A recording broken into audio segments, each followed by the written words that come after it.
ಓಂ ಶಾಂತಿ. ಓಂ ಇವತ್ತು ಶಾಂತಿ. ಬಾಬಾರವರು ನಮಗೆ ಚರ್ಚೆಗೆ ಕೊಟ್ಟಿರುವಂತ ವಿಷಯ ಶುಭ ಆಶಯ ಅಂತ. ಶುಭ ಅಂತಂದ್ರೆ ಒಳ್ಳೆಯದು ಅಂತ. ಆಶಯ ಅಂತಂದ್ರೆ ಆಸೆಯನ್ನ ಇಟ್ಟುಕೊಳ್ಳುವಂಥದ್ದು. ಇಚ್ಛೆ, ಆಶಯ, ಆಸೆ, ಆಕಾಂಕ್ಷೆ ಅಂತ. ಶುಭ ಆಶಯ, ಶುಭ ಆಗಲಿ. ಯಾರಿಗೆ? ಆತ್ಮಕ್ಕೆ. ನನಗೂ ಆಗಲಿ, ಬೇರೆಯವರಿಗೂ ಆಗಲಿ. ಸರಿ, ಓಕೆ. ಶುಭ ಯಾರಿಗಾಗಬೇಕು? ಆತ್ಮಕ್ಕೂ ಶರೀರಕ್ಕೂ? ಶರೀರಕ್ಕೆ ಬೇಡವಾ? ಬೇಕು. ಓಕೆ. ಈಗ ನಾವ್ ಯಾರಿಗಾದ್ರೂ ಒಳ್ಳೇದಾಗ್ಲಿ ಅಂತ ಏನ್ ಇಷ್ಟಪಡ್ತೀವಿ, ಆ ಒಳ್ಳೇದನ್ನ ಎದುರುಗಡೆಯವರು ಅನುಭವಿಸ್ಬೇಕಲ್ವಾ? ಇವಾಗ ಆಶಯ, ಭಗವಂತ ಪ್ರಶ್ನೆ ಕೇಳ್ತಾ ಹೋಗ್ತಾರೆ. ಓಕೆ, ಯಾರಿಗೆಲ್ಲ ಸಾಧ್ಯ ಇದೆ ದಯವಿಟ್ಟು ವಿಡಿಯೋ ಆನ್ ಮಾಡಿದ್ರೆ ತುಂಬಾ ಉತ್ತಮ. ಸ್ವಲ್ಪ ಸಮಯ ಆಮೇಲೆ ಬೇಕಾದ್ರೆ ವಿಡಿಯೋ ಆಫ್ ಮಾಡ್ಕೊ. ಸರಿ. ಪ್ರಶ್ನೆ ಏನು ಅಂತಂದ್ರೆ, ನಿಮ್ಮಲ್ಲಿ ಎಷ್ಟು ಜನರಿಗೆ ಲೌಕಿಕ ರೂಪದಲ್ಲಿ ಮದುವೆ ಆಗಿದೆ? ಕೈ ಎತ್ತಿ ನೋಡಿ. ಶಾರೀರಿಕವಾಗಿ ಮದುವೆ ಆಗಿರೋದು ಎಷ್ಟು ಜನರಿಗೆ?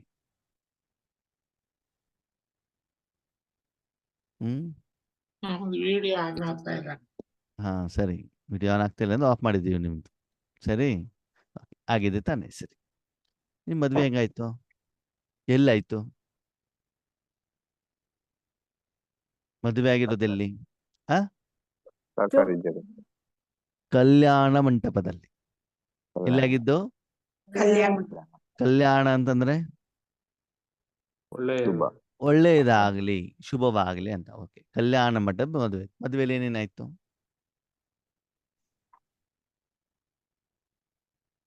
ಮದುವೆಲಿ ಏನೇನಾಯ್ತು? ಅಗ್ನಿ ಸಾಕ್ಷಿಯಾಗಿ ಬ್ರಾಹ್ಮಣರ ಸಮ್ಮುಖದಲ್ಲಿ ನಿಮ್ಮ ಪರಿಚಯದವರು, ಸಂಬಂಧಿಗಳು, ನೆಂಟರು, ಸ್ನೇಹಿತರು, ಬಿಸ್ನೆಸ್ ಜನರು ಯಾರೆಲ್ಲ ಇದ್ದಾರೆ ಅವರೆಲ್ಲ ನಿಮ್ಮ ಮದ್ವೆಗೆ ಬಂದಿದ್ರು ಬಂದಿರ್ಲಿಲ್ವೋ? ಯಾಕೆ ಬಂದಿದ್ರು? ಕೋರ್ಲಿಕ್ಕೆ ಬಂದಿದ್ರು. ಹೌದು ತಾನೆ? ಅವ್ರು ಶುಭ ನಿಮ್ ಕೋರಿಲ್ವೋ? ಕೋರಿದ್ರು. ಸರಿ. ಅದಕ್ಕೆ ತಕ್ಕ ಹಾಗೆ ಅವ್ರಿಗೆ ಹೊಟ್ಟೆ ತುಂಬಾ ಊಟ ಕೊಟ್ಟು ಕಳಿಸಿದ್ರು ಕಳಿಸಿಲ್ವೋ? ಕಳಿಸಿದ್ವಿ. ಅಷ್ಟೆಲ್ಲ ಜನ ನಿಮ್ಗೆ ಶುಭ ಕೊಟ್ಟಿದ್ರು ತಾನೆ? ಕೆಲವ್ರು ಮದುವೆ 300 ಜನ ಬಂದಿರಬಹುದು, ಕೆಲವ್ರ ಜನಕ್ಕೆ 500 ಬಂದಿರೋ, ಕೆಲವರು 1000 ಬಂದಿರಬಹುದು. ಓಕೆ, ಈಗ ಪ್ರಶ್ನೆ ಸರಿಯಾಗಿ ಉತ್ತರ ಕೊಡಿ. ಮದುವೆ ಮೊದಲು ನಿಮ್ಗೆ ಶುಭ ಆಗಿತ್ತು, ಮದುವೆ ಆದ್ಮೇಲೆ ಶುಭ ಆಯ್ತು?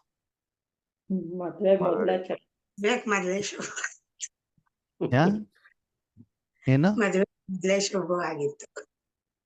ಹಾಗಿದ್ದು? ಅವ್ರು ಅಷ್ಟೆಲ್ಲ ಜನ ಬಂದ್ಬಿಟ್ಟು ಕಲ್ಯಾಣ ಮಂಟಪದಲ್ಲಿ ಅಷ್ಟೆಲ್ಲ ಕಾರ್ಯಕ್ರಮ ಮಾಡಿ ಎಲ್ಲರೂ ಆಶೀರ್ವಾದ ಕೊಟ್ಟಾಗ, ಮುಂದಿನ ನಿಮ್ಮ ಜೀವನಕ್ಕೆ ಅವರು ಶುಭವನ್ನು ಕೋರಿದಾಗ ನಿಮಗೆ ಶುಭ ಆಗ್ಬೇಕಿತ್ತಲ್ವಾ? ಆಗ್ಬೇಕಿತ್ತು, ಆಗ್ಬಾರ್ದಿತ್ತು? ಏನಾಗ್ತದೆ ಸ್ಟಾರ್ಟಿಂಗ್ ಅಲ್ಲಿ? ಅವ್ರೇನು 1 ವರ್ಷಕ್ಕೋಸ್ಕರ ಅಂತ ಶುಭ ಅಂತ ಹೇಳಿರ್ತಾರ? ಏನ್ ಹೇಳಿರ್ತಾರ ಅವರು? ಜೀವನ ಪೂರ್ತಿ ಚೆನ್ನಾಗಿದೆ ಅಂತ ಹೇಳ್ತಾರೆ ತಾನೆ. 1 ವರ್ಷ ಮಾತ್ರ ನೀವು ಶುಭವಾಗಿರಪ್ಪ, ಆಮೇಲೆ ಎಲ್ಲ ಶುಭ ತಗೊಳ್ಳಿ ಅಂತ ಅವ್ರು ಆಶೀರ್ವಾದ ಮಾಡ್ತಾರ? ಅವರು ಇಲ್ವಲ್ಲ. ಶರೀರ ಬಿಡುವವರೆಗೂ ಕೂಡ ನಿಮ್ಮ ಏನು ವೈವಾಹಿಕ ಜೀವನ, ಸಂಸಾರ ಚೆನ್ನಾಗಿರ್ಲಿ ಅಂತ ಹೇಳ್ತಾರೆ. ಹೌದಾ? ಯಾಕಂದ್ರೆ ನನಗೆ ಮದ್ವೆ ಆಗ್ಲಿಲ್ಲ, ಅದಕ್ಕೆ ನಿಮ್ಮ ಅನುಭವ ನಾನು ಕೇಳ್ತಾರ. ಮದ್ವೆ ಆಗ್ಬಹುದಾ ನಾವು ಅಂತ? ನಿಮ್ಮ ಅನುಭವ ನೋಡ್ಬಿಟ್ಟು ನಾವು ಆಗೋಣ. ಏನ್ ಹೇಳ್ತೀರಿ? ಬೇಡ? ಸರಿ, ಓಕೆ. ಹಾಗಿದ್ರೆ ಆತ್ಮೀಯರೇ, ನಮ್ಮ ಜೀವನದಲ್ಲೂ ಕೂಡ ಬೇರೆಯವರು ಬಂದ್ಬಿಟ್ಟು ಶುಭವನ್ನ ಕೋರಿದ್ರು. ಹೌದಾ? ಅದು ನಮ್ಗೆ ಶುಭ ಆಗಿಲ್ವಲ್ಲ? ಸರಿ, ಹೊಸ ವರ್ಷಕ್ಕೆ ಹೊಸ ಹ್ಯಾಪಿ ನ್ಯೂ ಇಯರ್ ಅಂತ ಶುಭವನ್ನ ಕೋರಿದ್ರು. ಸರಿ, ಹೋದ ವರ್ಷಕ್ಕಿಂತ ಈ ವರ್ಷ ಚೆನ್ನಾಗಿತ್ತು, ಹೋದ ವರ್ಷಕ್ಕಿಂತ ಈ ವರ್ಷ ಇನ್ನೂ ಕೆಟ್ಟದಾಗ್ತಾ ಇದೆಯೋ? ಅಂದ್ರೆ ಏನರ್ಥ? ಎಲ್ಲಿ ಲೆಕ್ಕ ತಪ್ಪಿದೀವಿ ಚೆಕ್ ಮಾಡ್ಬೇಕಲ್ವಾ? ಆದ್ರೆ ಹೌದು. ನಾವ್ ಹಿಂದಿನ ಜನ ಮಾಡಿದ ಕರ್ಮಾನುಸಾರವಾಗಿ ಅನುಭವಿಸ್ತೀವಿ. ಅವ್ರು ಮಾಡೋದ್ ಕರ್ತವ್ಯ ಮಾಡ್ತಾರೆ.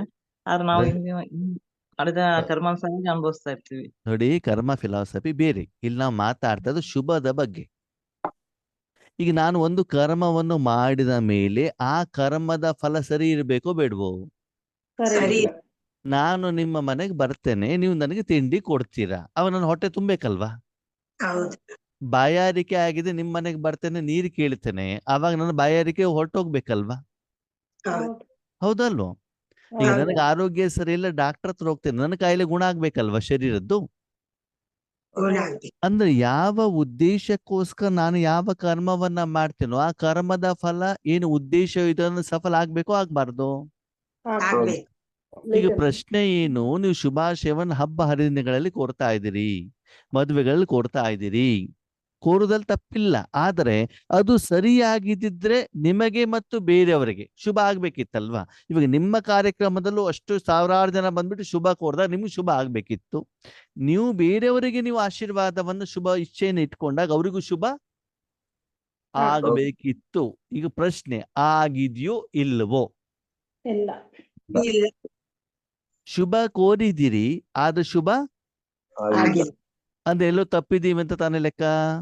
ಹೌದು. ಆತ್ಮಿಕವಾಗಿ ಶುಭ ಕೋರ. ಕೇಳಿ, ಅವಾಗ ಆ ಕರ್ಮ ಸರಿ ಆಗಿಲ್ಲ ಅಂತ ತಾನೇ ಅರ್ಥ ಹೌದು. ಅಲ್ವಾ? ಇವಾಗ ಮೆಡಿಸಿನ್ ನೀವು ಕೊಟ್ಟಿದ್ದೀರಿ, ಕಾಯಿಲೆ ಗುಣ ಆಗಿಲ್ಲ ಅಂತಂದ್ರೆ ಏನರ್ಥ? ಮೆಡಿಸಿನ್ ಯಾವ ಕಾಯಿಲೆ ಅಂತ ಗೊತ್ತಿಲ್ದೇನೆ ಏನ್ ಮಾಡಿದೀವಿ, ಕೊಟ್ಟಿದೀವಿ, ಕಾಯಿಲೆನೂ ಜಾಸ್ತಿ ಆಗಿದೆ. ಹಾಗಿದ್ರೆ ಆತ್ಮೀಯರೇ, ನೀವ್ ಯಾರಿಗಾದ್ರೂ ಶುಭ ಕೋರ್ಲಿಕ್ಕೆ ಹೋಗ್ತೀರಲ್ಲ, ಯಾರಿಗೋಸ್ಕರ? ಆತ್ಮನಿಗೋಸ್ಕರ. ಯಾರಿಗೋಸ್ಕರ? ಆತ್ಮನಿಗೆ. ಅದ್ರ ಕೈಯಲ್ಲಿ ತಗೊಂಡೋದ್ ಯಾವುದು? ಉಡುಗೊರೆ ತಗೊಂಡೋಗ್ತೀವಿ, ಹುಡುಗ. ಹಣದ ಕವರ್ ತಗೊಂಡೋಗ್ತೀವಿ, ಹೂವನ್ನು ತಗೊಂಡೋಗ್ತೀವಿ. ಇದೆಲ್ಲ ಯಾವ್ದಕ್ಕೆ? ದೇಹಕ್ಕೆ. ಶರೀರಕ್ಕೆ. ಹೋಗಿದ್ ಯಾವ್ದಕ್ಕೆ? ಆತ್ಮಕ್ಕೆ. ಆತ್ಮನಿಗೋಸ್ಕರ ಅಲ್ವಾ? ಕೊಟ್ಟಿರೋದು ಯಾವ್ದಕ್ಕೆ? ಸರಿ. ದೇಹಕ್ಕೆ. ಹಾಗಿದ್ದು ಓಕೆ. ಆತ್ಮ ಶುಭವಾಗ್ಬೇಕು, ಶರೀರ ಶುಭವಾಗ್ಬೇಕು. ಆತ್ಮ ಅವರಿಗೆ ಶುಭವಾಗ್ಬೇಕು ಅಂತ ನನ್ನಲ್ಲಿ ಅದು ಇರ್ಬೇಕಲ್ವಾ? ಹೌದು. ಆತ್ಮನಿಗೆ ಶುಭ ಯಾವಾಗ ಆಗ್ತದೆ? ನಾನು ಆತ್ಮನಾಗಿ ಆತ್ಮನಿಗೆ ಕೊಟ್ಟಾಗ. ಆತ್ಮನಿಗೆ ಏನ್ ಬೇಕು? ಶಾಂತಿ, ಸಂತೋಷ, ನೆಮ್ಮದಿ, ಪ್ರೀತಿ, ಸ್ನೇಹ, ಶಕ್ತಿ, ಆನಂದ. ಹೌದಾ? ಹೌದು. ಅವಾಗ ನಾವೇನ್ ಹೇಳ್ಬೇಕು ಅಂತಂದ್ರೆ, ಈ ಆತ್ಮನಿಗೆ ಬೇಕಾಗಿರುವಂತ ಶಕ್ತಿಗಳು ಆತ್ಮನಿಗೆ ಸಿಕ್ಕಿಬಿಟ್ಟು ಆತ್ಮನಿಗೆ ಏನಾಗ್ಬೇಕು? ಶುಭವಾಗ್ಬೇಕು. ಯಾರ್ದೋ ಮನೆ ಗಿಫ್ಟ್ ಕೊಡ್ಬೇಕಾ ನಾವೇನು ಯೋಚನೆ ಮಾಡ್ತೀವಿ? ಅವ್ರ ಮನೇಲಿ ಏನಿಲ್ಲ, ಮಿಕ್ಸರ್ ಗ್ರೈಂಡರ್ ಇಲ್ವಾ, ಅದನ್ನ ಕೊಡೋಣ, ಟಿವಿ ಇಲ್ವಾ, ಅದನ್ನ ಕೊಡೋಣ, ಫ್ರಿಡ್ಜ್ ಇಲ್ವಾ, ಅದನ್ನ ಕೊಡೋಣ, ಊಟ ತಟ್ಟೆ ಇಲ್ವಾ. ಅಂದ್ರೆ ಆ ಒಂದು ಸಾಧನದ ಮೂಲಕ ಅವರ ಜೀವನ ಶೈಲಿ ಏನಾಗ್ಲಿ, ಉನ್ನತ ಮಟ್ಟಕ್ಕೆ ಏರ್ಲಿ ಹೇಳುವಂತ ಒಂದು ಉದ್ದೇಶ. ಹೌದೋ ಅಲ್ವೋ? ಹೌದು. ಹಾಗಿದ್ರೆ ಶುಭ ಆಶಯ ಅಂತಂದೇನು ಆತ್ಮೀಯರೇ? ಈ ಪ್ರಪಂಚದವರಿಗೆ ಶುಭ ಆಗೋದು ಯಾವಾಗ? ಒಳ್ಳೇದು ಯಾವಾಗ ಆಗತ್ತೆ? ಕಲ್ಯಾಣ ಯಾವಾಗ ಆಗತ್ತೆ? ಈಗ ವೆಂಕಟೇಶ್ ಅಣ್ಣವ್ರು ಏನ್ ಹೇಳಿದ್ರು? ಅಣ್ಣವ್ರೆ, ನಾವು ಯುಗಾದಿ ಹಬ್ಬಕ್ಕೆ ಒಬ್ಬಟ್ಟು ಮಾಡ್ಕೊಂಡು ತಿಂತೀವಿ, ದೀಪಾವಳಿ ಕಜ್ಜಾಯ ಮಾಡ್ಕೊಂಡು ತಿಂತೀವಿ. ಅದೆಲ್ಲ ತಿಂದಾಗ ಶರೀರಕ್ಕೆ ಶುಭವಾಗತ್ತೋ ಅಥವಾ ಶುಗರ್ ಲೆವೆಲ್ ಜಾಸ್ತಿ ಆಗತ್ತೋ? ಜಾಸ್ತಿ ಆಗತ್ತೆ ತಾನೆ. ಹಾಗೆ ಅದನ್ನ ಮಾಡ್ಲಿಕ್ಕೆ ನಾವು ಅದನ್ನ ಸ್ವೀಕಾರ ಮಾಡಿದ್ದು. ಬೇರೆಯವ್ರು ಫೋರ್ಸ್ ಮಾಡ್ತಾರೆ, ತಿನ್ನಿ ತಿನ್ನಿ ತಿನ್ನಿ ಅಂತ. ಅವಾಗ ಅದರಿಂದ ಆರೋಗ್ಯ ಚೆನ್ನಾಗಿರುತ್ತೋ ಹಾಳಾಗತ್ತೋ? ಹೌದು ತಾನೆ? ಹಾಗಿದ್ರೆ ಬಾಯಲ್ಲಿ ಮಾತ್ರ ಶುಭಾಶಯ ಹೇಳಿದ್ವಿ ಹೊರತು ಆ ಕರ್ಮ ಅಲ್ಲಿ ಸರಿ ಇಲ್ಲ. ಆತ್ಮೀಯರೇ, ನಾವು ಜ್ಞಾನಿಗಳು ಅಜ್ಞಾನಿಗಳು? ಈಗ ಜ್ಞಾನಿಗಳು. ಈಗ ಜ್ಞಾನಿಗಳು. ಆವಾಗ ಅಜ್ಞಾನದಿಂದ ಮಾಡಿರುವಂತ ಕರ್ಮವನ್ನು ಇವಾಗ ಸರಿಯಾಗಿ ಮಾಡ್ಬೇಕಲ್ವಾ? ನಾನು ಚಿಕ್ಕವರಿದ್ದ ಕೈಯಲ್ಲಿ ಸಿಕ್ಕದಲ್ಲೆಲ್ಲ ಬಾಯಲ್ಲಿ ಆಗ್ತಾ ಇದೆ, ಮಣ್ಣಿರ್ಲಿ, ನ್ಯೂಸ್ ಪೇಪರ್ಲಿ ಏನೂ ಇರ್ಲಿ. ಆದ್ರೆ ಈಗ ಅದು ತಪ್ಪು ಅಂತಂದಾಗ ಅದನ್ನ ಏನ್ ಮಾಡಬಾರ್ದು, ಬಾಯಲ್ಲಿ ಹಾಕ್ಬಾರ್ದಲ್ವಾ? ನನಗೆ ಗೊತ್ತಿರ್ಬೇಕಲ್ವಾ? ಹಾಗಿದ್ರೆ ಪ್ರಪಂಚದಲ್ಲಿರುವಂತ ಯಾವುದೇ ವಸ್ತು, ವ್ಯಕ್ತಿ, ವಿಷಯಗಳಿಗೆ ಶುಭವಾಗೋದು ಯಾವಾಗ? ಯಾವಾಗ? ಕಂಡು ಆತ್ಮಕ್ಕೆ ಸಂತೋಷ ಸಿಕ್ಕಿದಾಗ ಶುಭ. ಭಗವಂತನ ಶಕ್ತಿ ಸಿಕ್ಕಿದಾಗ, ಭಗವಂತನ ಗುಣ ಸಿಕ್ಕಿದಾಗ, ಭಗವಂತನ ಆಸ್ತಿ ಸಿಕ್ಕಿದಾಗ, ಭಗವಂತನ ವಿಶೇಷ ಸ್ಥಿತಿ ಸಿಕ್ಕಿದಾಗ. ಹೌದು ತಾನೆ? ಹೌದು 5,000 ವರ್ಷದ ನಾಟಕದಲ್ಲಿ ಆತ್ಮೋನ್ನತಿ, ಪ್ರಪಂಚದ ಉನ್ನತಿ, ಪಂಚತತ್ವಗಳ ಉನ್ನತಿ, ಪರಿವರ್ತನೆ ಆಗಿರೋದು ಯಾವಾಗ? ಭಗವಂತನ ಶಕ್ತಿ ಈ ಪ್ರಪಂಚಕ್ಕೆ ಬಂದಾಗ ಅದು ಭಗವಂತನ ಶಕ್ತಿ ಡೈರೆಕ್ಟ್ ಆಗಿ ಬರ್ಲಿ ಆಗೋದಿಲ್ಲ, ನಮ್ಮ ಮೂಲಕ ಬರಬೇಕಾಗ್ತದೆ. ಹೌದು ಅಲ್ವೋ? ಹೌದು ಕರೆಂಟ್ ಅಲ್ಲಿ ಬೆಳಕು ಕೊಡುವಂತ ಗುಣ ಇದೆಯೋ ಇಲ್ವೋ? ಇದೆ. ಬಲ್ಬ್ ಇಲ್ದೇನೆ ಬೆಳಕು ಕೊಡ್ಲಿಕ್ಕೆ ಆಗತ್ತಾ? ಬಲ್ಬ್ ಬೇಕು ತಾನೆ, ಸಾಧನ ಬೇಕು ತಾನೆ. ಹಾಗೆ ನಾವೆಲ್ಲ ಯಾರು? ಸಾಧನ. ಹಾಗಿದೆ ಆದ್ಮೇಲೆ ಶುಭ ಆಶಯ ಅಂತಂದ್ರೆ ಏನು? ಯಾವುದೇ ಆತ್ಮನಿಗೆ ಶುಭವಾಗಬೇಕು ಅಂತ ನೀವು ಸಂಕಲ್ಪವನ್ನ ಮಾಡಬೇಕು. ಭಗವಂತ ಅವರಿಗೆ ಈಶ್ವರಾನುಭೂತಿ ಆಗ್ಲಿ. ಏನಾಗ್ಲಿ? ಈಶ್ವರ ಹೌದು ತಾನೆ. ನೀವು ಶುಭ ಕೊಡ್ತಾ ಇರೋದು ಯಾರಿಗೆ? ಆತ್ಮನಿಗೆ ಅಮ್ಮನಿಗೋ, ತಂಗಿಗೋ, ಮಗಳಿಗೋ, ಅತ್ತೆಗೋ, ಸೊಸೆಗೋ, ಪತಿಗೋ, ಯಾರಿಗೆ? ಅಲ್ಲ ಆತ್ಮ ಆತ್ಮನಿಗೆ. ಆತ್ಮನ ಉನ್ನತಿ ಆಗೋದು ಯಾವುದರಿಂದ? ಈಶ್ವರನ ಈಶ್ವರಾನುಭೂತಿ, ಪರಮಾತ್ಮಾನುಭೂತಿ ಅಲ್ವಾ? ಆಗಿದ್ರೆ ನಾವು ಬೇರೆಯವ್ರ ಮನೆಗೆ ಹೋದಾಗ ಶುಭ ಆಶಯ ಕೋರೋದರ ಜೊತೆಗೆ ಅವರಿಗೆ ಏನ್ ಮಾಡ್ತೀವಿ? ಒಂದು ವಸ್ತುವನ್ನು ಕೂಡ ಕೊಡ್ತೀವಲ್ವಾ? ಹೌದು ಅಲ್ವಾ? ಅಂದ ಮೇಲೆ ಆ ಆತ್ಮನಿಗೆ ಶುಭ ಕೋರೋದ್ರ ಜೊತೆಗೆ ನೀವು ಅವರಿಗೆ ಏನ್ ಕೊಡ್ಬೇಕು? ಭಗವಂತನ ಸಂದೇಶ ಕೊಡಬೇಕು. ಬರೀ ಸಂದೇಶ ಕೊಟ್ರೆ ಆಗೋದಿಲ್ಲ. ಶಾಂತಿ, ಸುಖ, ಸಂತೋಷ, ಆನಂದ, ನೆಮ್ಮದಿಯ ರುಚಿಯನ್ನು ಅವರಿಗೆ ಕೊಡ್ಬೇಕು ಕೊಡಬೇಕು ಅಂತ ನಿಮ್ಮಲ್ಲಿ ಇರ್ಬೇಕು ನಾವೇ ಹೋಗ್ಬಿಟ್ಟು ಶಾಂತಿ ಕೊಡು, ಸಂತೋಷ ಕೊಡು, ನೆಮ್ಮದಿ ಕೊಡು ಅಂತ ನಾವು ಭಗವಂತನ ಹತ್ರ ಬೇಡ್ತಾ ಇದ್ರೆ ನಾವು ಅವರಿಗೆ ಕೊಡೋದು ಹೇಗೆ? ಅಲ್ವಾ? ಇವತ್ತು ನಾನು ಕವರ್ನಲ್ಲಿ ಹಾಕ್ಬಿಟ್ಟು ಹಣ ಕೊಡಬೇಕು ಅಂತಂದ್ರೆ ಬ್ಯಾಂಕಿಂದ ಹಣ ಡ್ರಾ ಮಾಡಿರ್ಬೇಕಲ್ಲ, ಪರ್ಸ್ ಇಂದ ತೆಗೆದು ಕೊಡ್ಬೇಕಲ್ವಾ? ಅವಾಗ ತಾನೇ ನಾನು ಕೊಡ್ಲಿಕ್ಕೆ ಆಗತ್ತೆ. ಅವಾಗ ಪ್ರತಿದಿನ ಪ್ರತಿಯೊಂದು ಆತ್ಮರಿಗೂ ನಾನು ಶುಭ ಕೋರ್ಬೇಕು ಅಂತಂದ್ರೆ ಅಮೃತ ವೇಳೆಯಲ್ಲಿ ಬಾಬನಿಂದ ನಾನು ಸ್ಟಾಕ್ ಮಾಡ್ಕೊಳ್ಬೇಕೋ ಬೇಡವೋ? ಮಾಡ್ಕೊಳ್ಬೇಕು ಅವಾಗ ನನ್ನ ಪರ್ಸಲ್ಲಿ ಹಣ ಇದ್ರೆ ಮಾತ್ರ ತಾನು ನಾನು ಎಲ್ಲೋ ಹೋದಾಗ ಏನ್ ಮಾಡ್ಬೋದು? ಮುಯಿ ಕೊಡೋದು ಅಂತ ಹೇಳ್ತಾರೆ ಬೆಂಗಳೂರಿನಲ್ಲಿ, ಅಲ್ವಾ? ಕೊಡ್ಲಿಕ್ಕೆ ಸಾಧ್ಯ ಅಲ್ವಾ? ಅವರು ನಮ್ಮನೆ ಮದ್ವೆಗೆ ಬಂದಿದಾರಪ್ಪ, ಮುಯಿ ಕೊಟ್ಟಿದಾರ 500 ರೂಪಾಯಿ, ನಾವು ಕೂಡ ಅವ್ರಿಗೆ ಕೊಡ್ಬೇಕು ಅಲ್ವಾ? ಹಾಗೆ ಇಲ್ಲಿ ಭಗವಂತ ಹೇಳ್ತಾರೆ ಶುಭ ಆಶಯ ಅಂತಂದ್ರೆ ಪ್ರತಿಯೊಂದು ಆತ್ಮನಿಗೂ ಕೂಡ ಏನಾಗ್ಬೇಕು?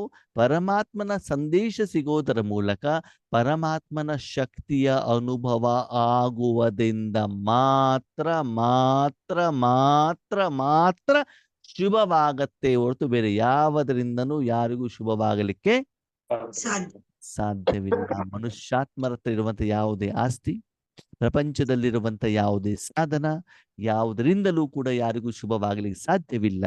ಯಾಕಂತಂದ್ರೆ ನಮಗೆಲ್ಲರಿಗೂ ಜ್ಞಾನ ಇದೆ. 5,000 ವರ್ಷದಿಂದ ನಾವು ಕೆಳಗಡೆ ಇಳಿತಾ ಬಂದ್ವಿ ಹೊರತು ಮೇಲಕ್ಕೆ ಬಂದೇ ಇಲ್ಲ. ಎಲ್ಲಿವರೆಗೆ? ಭಗವಂತ ಸಿಗುವವರೆಗೆ, ರಾಜಯೋಗ ಮಾಡುವವರೆಗೆ. ಅಂದ್ರೆ ಬೇರೆಯವರ ಕಲ್ಯಾಣವಾಗಬೇಕು, ಬೇರೆಯವ್ರಿಗೆ ಶುಭವಾಗಬೇಕು ಅಂತಂದ್ರೆ ನಾವೇನ್ ಸಂಕಲ್ಪ ಮಾಡಬೇಕು? ಅವ್ರಿಗೆ ಜಾಬ್ ಸಿಗ್ಲಿ ಅಂತ ಸಂಕಲ್ಪ ಮಾಡ್ಬೇಕಾ? ಕಾಲೇಜಲ್ಲಿ ಸೀಟ್ ಸಿಗ್ಲಿ ಅಂತ ಸಂಕಲ್ಪ ಮಾಡ್ಬೇಕಾ? ಅವ್ರಿಗೆ ಒಂದು ಅರ್ಧ ಕೆಜಿ ವಜ್ರ ನೆಕ್ಲೆಸ್ ಸಿಗ್ಲಿ ಅಂತ ಸಂಕಲ್ಪ ಮಾಡೋಣವಾ? ಏನ್ ಮಾಡೋಣ? ಭಗವಂತನ ಗುಣ ಶಕ್ತಿಗಳು ಸಿಗ್ಬೇಕು ಅಂತ ಆಶೀರ್ವಾದ ಮಾಡ್ಬೇಕು. ಅಲ್ವಾ? ಆಶೀರ್ವಾದದ ಜೊತೆಗೆ ನಿಮ್ಮ ಮನೆಗೆ ಬಂದಾಗ ಜನರಿಗೆ ನೀವು ಹೇಗೆ ಶಾರೀರಿಕವಾದ ಆಹಾರವನ್ನ ಕೊಡ್ತಿರೋ ಅವರಿಗೆಲ್ಲರಿಗೂ ಕೂಡ ಪ್ರತಿದಿನ ಮನಸ್ಸಿನಿಂದ ಆತ್ಮಿಕ ಆಹಾರವನ್ನ, ಊಟವನ್ನ ಅವರಿಗೆ ತಿನ್ನಿಸ್ಬೇಕಾಗ್ತದೆ. ಆವಾಗ ತಾನೇ ಅವರಿಗೆ ರುಚಿ ಗೊತ್ತಾಗತ್ತೆ. ಆದ್ಮೇಲೆ ನಮ್ಮನ್ನು ನಾವು ಶರೀರ ಅಂತ ತಿಳ್ಕೊಂಡಿರುವಂತ ಕಾರಣದಿಂದ ಅಲ್ಲಿ ಸ್ಟೇಜಲ್ಲಿ ಹೋಗ್ಬಿಟ್ಟು ಶರೀರದ ಶೇಖರಣೆ ಕೊಟ್ಬಿಟ್ಟು ಶರೀರಕ್ಕೆ ಬೇಕಾಗಿರೋದನ್ನ ಕೊಡ್ತಾ ಹೋದ್ವಿ, ಗಿಫ್ಟ್ ಅನ್ನ ಕೊಡ್ತಾ ಹೋದ್ವಿ. ಅವರೂ ಕೂಡ ಶರೀರಕ್ಕೆ ಬೇಕಾಗಿರುವಂತ ಊಟವನ್ನ ಏನ್ ಮಾಡ್ತಾ ಹೋದ್ರು? ಕೊಡ್ತಾ ಹೋದ್ರು. ಈಗ ನಮ್ಗೆ ಜ್ಞಾನ ಸಿಕ್ಕಿದೆ, ಶರೀರ ಅಲ್ಲ, ನಾವ್ಯಾರು? ಹಾಗಂತ ಆತ್ಮಕ್ಕೆ ಕೊಡಬೇಕು ಹೇಳೋದು ಮಾತ್ರಕ್ಕೆ ಈಗ ನಾನು ಆತ್ಮ ಕೊಡ್ತೇನ್ರಿ, ನಿಮ್ಗೆ ನಾನೇನು ಶರೀರ ಕೊಡೋದಿಲ್ಲ, ಈಗ ನೀವು ನನ್ನ ಎದುರುಗಡೆ ನಿಂತ್ಕೊಳ್ಳಿ, ನಾನು ದೃಷ್ಟಿ ಕೊಡ್ತೇನೆ ಅಂತ ಹೇಳ್ಬಿಟ್ಟು ಸ್ಟೇಜ್ ಮೇಲೆ ಹೋದಾಗ ಏನ್ ಮಾಡಬಾರ್ದು?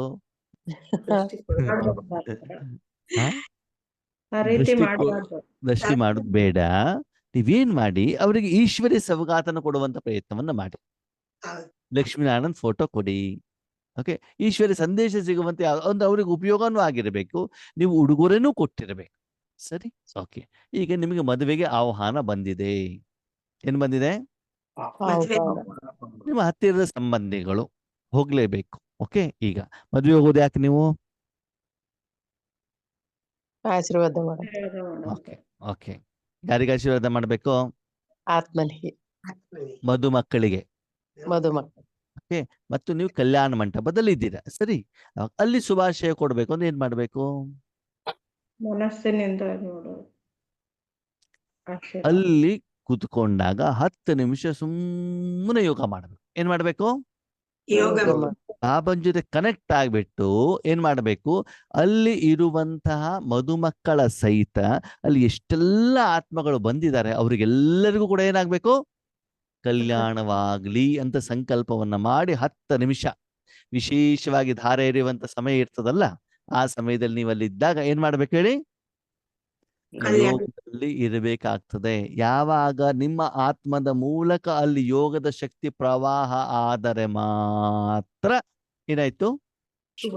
ಆಶೀರ್ವಾದ. ಕಲ್ಯಾಣವಾಯಿತು. ಆದ್ಮೇಲೆ ಅವಾಗ ಬಾಬನಿಗೆ ನೀವು ಹೃದಯದಿಂದ ಥ್ಯಾಂಕ್ಸ್ ಹೇಳ್ಬೇಕು. ಏನ್ ಹೇಳ್ಬೇಕು? ಹೃದಯದಿಂದ ಅಂತ. ಯಾಕೆ? ಅಷ್ಟೆಲ್ಲ ಆತ್ಮರೆಲ್ಲ ಒಂದೇ ಜಾಗ. ಅವರೆಲ್ಲರೂ ಆತ್ಮಗಳು ಒಂದ ಕಡೆ ಸೇರಿ ಸಂದೇಶ ಕೊಡ್ಲಿಕ್ಕೆ ಬಾಬಾ ಅವಕಾಶ ಮಾಡಿಕೊಟ್ಟಿದ್ದಾರಲ್ಲ. ಹೌದು. ಡ್ರಾಮಾದಲ್ಲಿ ಅವಕಾಶ, ನೀವು ಹೋಗ್ಬಿಟ್ಟಲ್ಲಿ ಎಲ್ಲರಿಗೂ ಪಾಂಪ್ಲೆಟ್ಸ್ ಕೊಡಿ ಅಂತ ಬಿಟ್ಟು ಬಾಬಾ ಹೇಳಿಲ್ಲ, ಚಿತ್ರ ಪ್ರದರ್ಶನ ಮಾಡಿ ಅಂತ ಹೇಳಿಲ್ಲ. ಅದು ಅಲ್ಲಿ ಕುತ್ಕೊಂಡಾಗ ಬಗ್ಗೆ ಬರೀ ಕಲರ್ ಡ್ರೆಸ್ ಹಾಕೊಂಡೆ ಹೋಗಿ, ಸಮಾಜದ ಇದರ ಅನುಸಾರ ಡೆಕೋರೇಷನ್ ಮಾಡ್ಕೊಂಡು ಹೋಗಿ, ಅದ್ರಲ್ಲಿ ತಪ್ಪಿಲ್ಲ.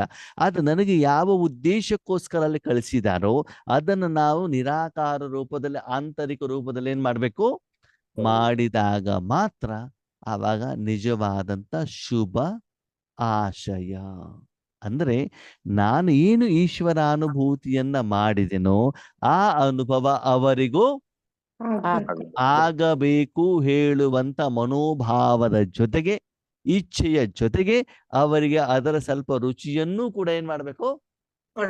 ತಿನ್ಸ್ಬಿಟ್ಟು ಬಂದು ಅವರಿಗೂ ಕೂಡ ಈಶ್ವರಿ ಸಂದೇಶ ಸಿಗಲಿ, ಅವರು ನಿರಂತರವಾಗಿ ಅದನ್ನು ಅನುಭವಿಸ್ತಾ ಇರ್ಲಿ ಅಂತ ನಾವೇನ್ ಮಾಡ್ಬೇಕಾಗ್ತದೆ? ಸೂಕ್ಷ್ಮವಾಗಿ ಸಂಕಲ್ಪವನ್ನ ನಾವು ಮಾಡ್ಬೇಕಾಗ್ತದೆ. ಅಥವಾ ಮದುವೆ ಮನೆ ಕರೆದಿದ್ದಾರೆ ಅಂತ ಲೋಕ ಬಿಟ್ಟು ಕೂತ್ಕೊಂಡ್ಬಿಟ್ಟು ಕುತ್ತಿಗೆ ತುಂಬುವವರೆಗೆ ತಿನ್ಕೊಂಡು ಬರ್ಬೇಕು. ಏನ್ ಮಾಡ್ಬೇಕು? ನಾವು ದೇವತಾನೋ ಲೇವತಾನೋ? ದೇವರ.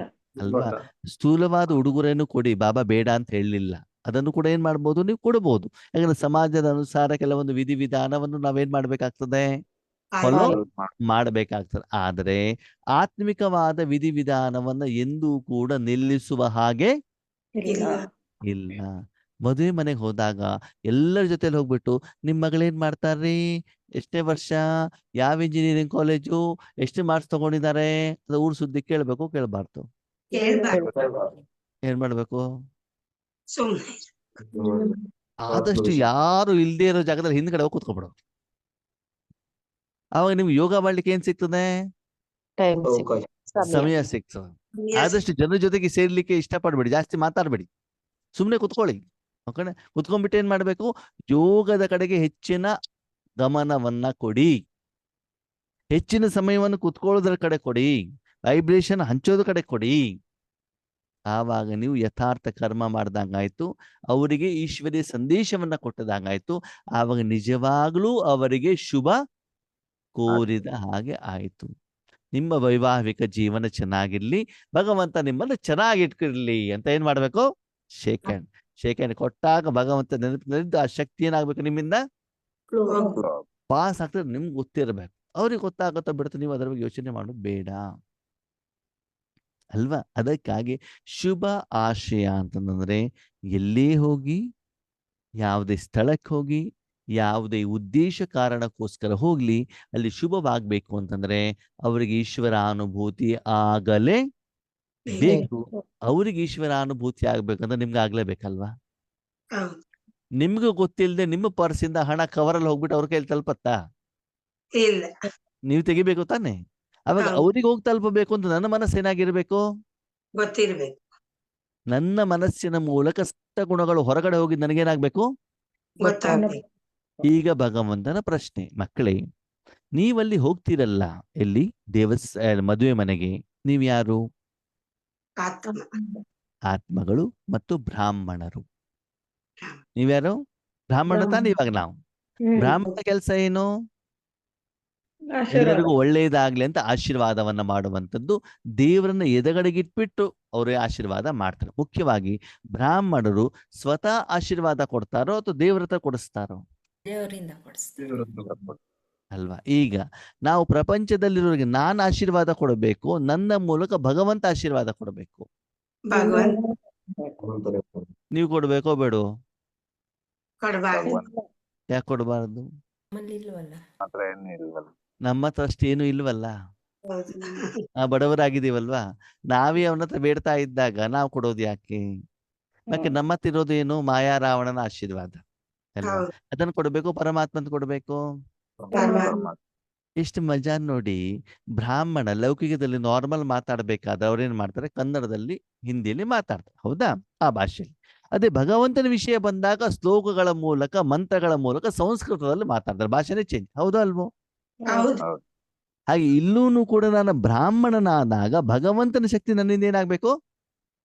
ಪ್ರವಾಹ ಆಗ್ಬೇಕಾಗ್ತದೆ. ಯಾವಾಗ ನೀವು ಬ್ರಾಹ್ಮಣರಾಗ್ಬೇಕಾಗ್ತದೆ, ಒಂದು ಸಾಧನವಾಗ್ಬೇಕಾಗ್ತದೆ. ಅಲ್ಲಿ ಸ್ಥೂಲವಾದ ಬ್ರಾಹ್ಮಣ ಅಲ್ಲಿ ಕಾರ್ಯವನ್ನು ಮಾಡಿ, ವಿಧಿವಿಧಾನವನ್ನ ಮಾಡಿ, ಅವರು ಏನ್ ತಗೊಳ್ಳಿ, ಅವರ ಒಂದು ಫೀಸ್ ಏನಿದೆ ಅದನ್ನು ತಗೊಳ್ಳಿ, ಅವ್ರು ದಕ್ಷಿಣೆ ತಗೊಳ್ಳಿ. ಆದರೆ ನಿಜವಾದ ಬ್ರಾಹ್ಮಣ ಯಾರು? ಆತ್ಮಿಕ ನೀವಾಗ್ಬೇಕಾಗತ್ತೆ ಅಲ್ವಾ?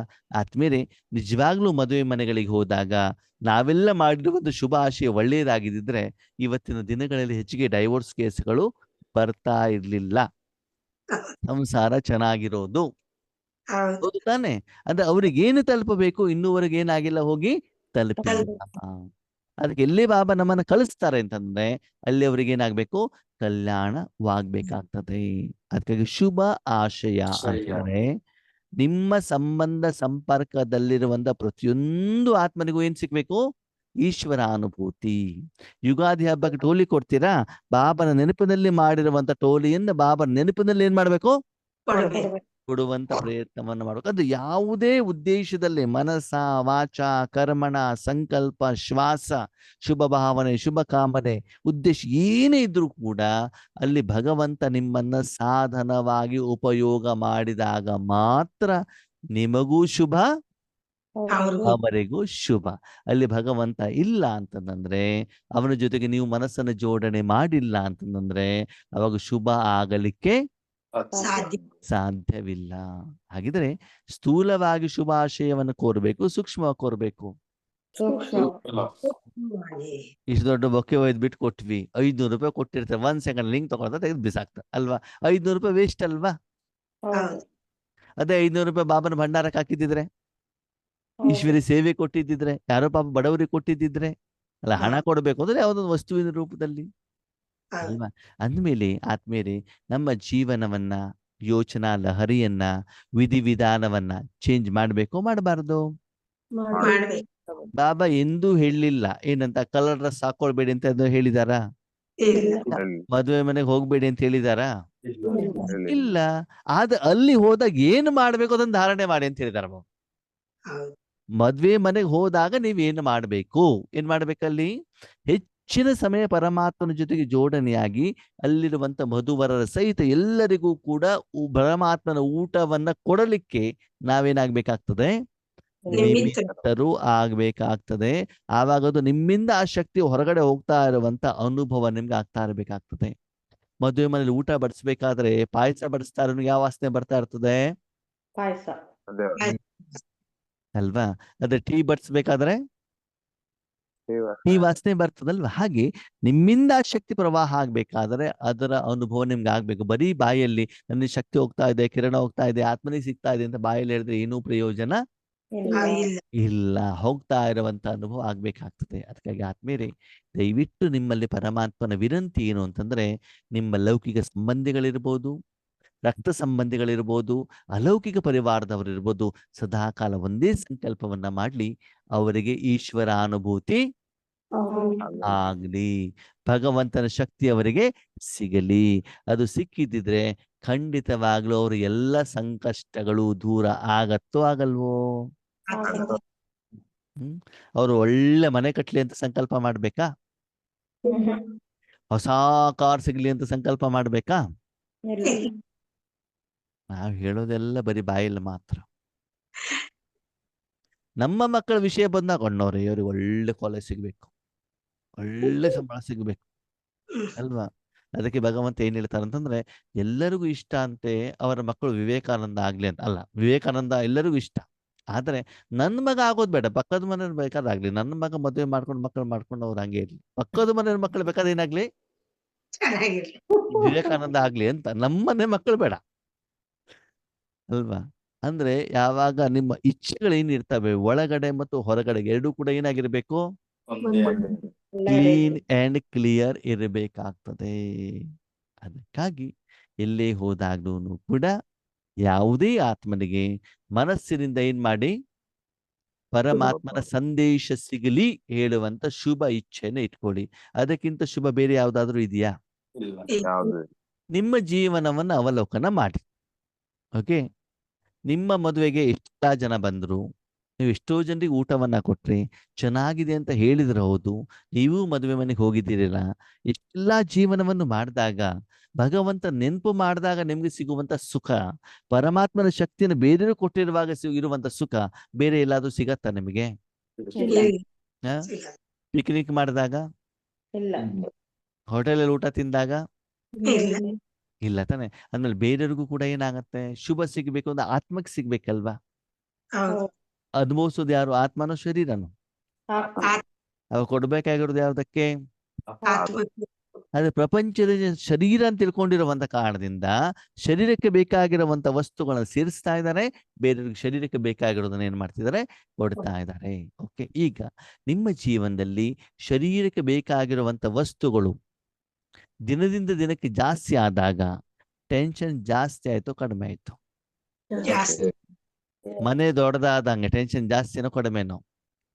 ಜಾಸ್ತಿ ಮಕ್ಕಳು ಜಾಸ್ತಿ ಆದಷ್ಟು ಟೆನ್ಷನ್ ಜಾಸ್ತಿನೋ ಕಡಿಮೆನೋ? ಜಾಸ್ತಿ ದುಡ್ಡು ಜಾಸ್ತಿ ಆದಷ್ಟು ಟೆನ್ಷನ್ ಜಾಸ್ತಿನೋ ಕಡಿಮೆನೋ? ಜಾಸ್ತಿ. ಬಟ್ಟೆ ಜಾಸ್ತಿ ಆದಷ್ಟು ಟೆನ್ಷನ್ ಜಾಸ್ತಿನೋ ಕಡಿಮೆನೋ? ಜಾಸ್ತಿ. ಆದ್ರೂ ಮತ್ ಪರ್ಚೇಸಿಂಗ್ ಹೋಗ್ತೀವಿ. ಹೌದು.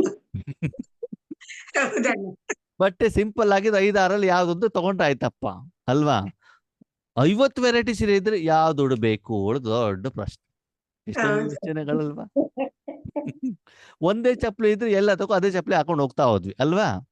ಹೌದು. ಅದೇ ಮನೇಲಿ ಒಂದು 8 ಚಪ್ಪಲಿ ಇದ್ರೆ ಅಯ್ಯೋ ನಾನು ಅಲ್ಲಿ ಈ ಚಪ್ಪಲಿ ಹಾಕೊಳ್ಬಾರ್ದಾಯ್ತು, ಇಲ್ಲಿ ನಾನು ಆ ಚಪ್ಪಲಿ ಹಾಕೊಳ್ಬಾರ್ದಾಯ್ತು, ಎಷ್ಟು ಸಂಕಲ್ಪಗಳು ನಡೀತಾವೆ ಹೌದು. ನೋಡಿ. ಹಳೆ ಕಾಲದ ಜನರಿಗೆ ಚಪ್ಪಲಿನ ಹಾಕೊಳ್ತಿರ್ಲಿಲ್ಲ, ಆರಾಮಾಗಿ ಓಡಾಡ್ಕೊಂಡು ಹೋಗ್ತಾ ಇದ್ರು ಅಲ್ವಾ?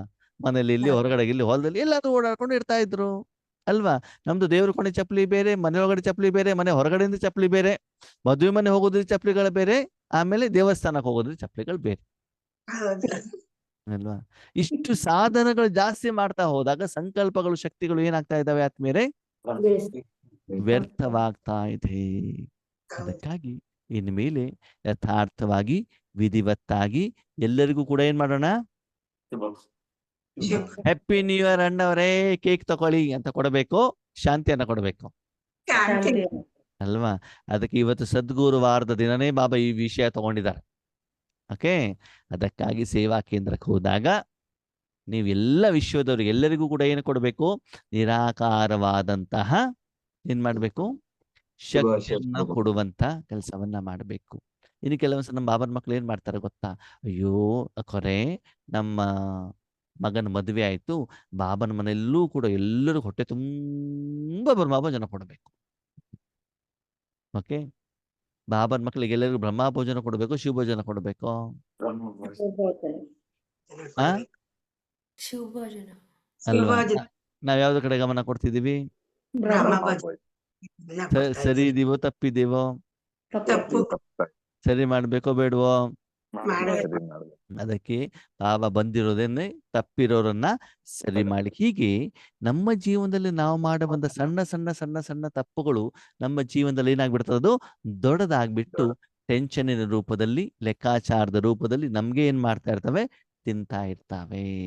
ಅದಕ್ಕೆ ಸಮಯದ ಅನುಸಾರದಲ್ಲಿ ಬಾಬಾ ಅದನ್ನು ಹೇಗೆ ಸರಿ ಮಾಡ್ಬೇಕು ಅಂತ ನಮ್ಗೆ ಏನ್ ಮಾಡ್ತಾ ಇರ್ತಾರೆ, ತಿಳಿಸ್ತಾ ಇರ್ತಾರೆ. ಅದಕ್ಕಾಗಿ ತಮಗೆಲ್ಲರಿಗೂ ಕೂಡ ಸದ್ಗುರುವಾರದ ಶುಭಾಶಯ, ಹೊಸ ವರ್ಷದ ಶುಭಾಶಯ, ಹೊಸ ಯುಗದ ಶುಭಾಶಯ.